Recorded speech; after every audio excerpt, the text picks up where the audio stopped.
Somewhere close by, a child is preparing for her wedding. But this campaigner is determined it won't go ahead. First, though, he has to track her down.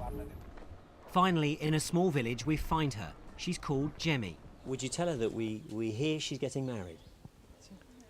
Yes. Are you excited about that?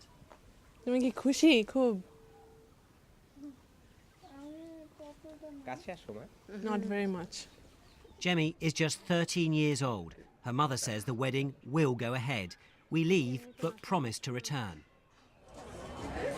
It's actually against the law in Bangladesh for a girl to marry before the age of 18. But the most recent statistics show that 1 in 5, 20% of girls are forced to go through a wedding before they're even 15.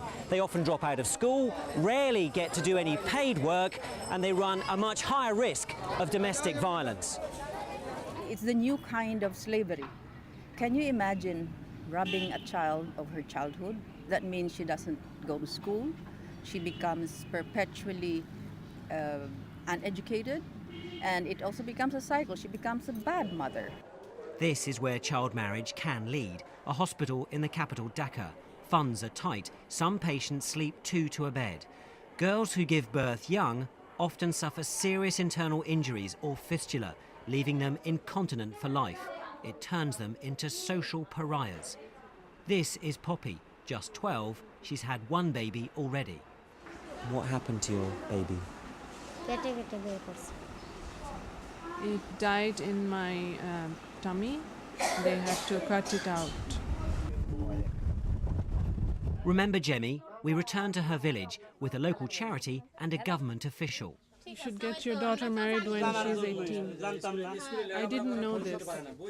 After receiving promises of help and warnings about the consequences of breaking the law, in front of the whole village, the family makes an announcement. The wedding's off. Thank you. What are you thinking now?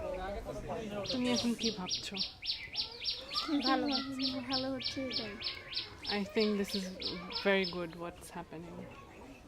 Across Bangladesh, hundreds of thousands of girls are forced into marriage. In just days, Jemmy was going to be one of them. But now, for the time being at least, she has a second chance to remain a child. Angus Crawford, BBC News, in Bangladesh.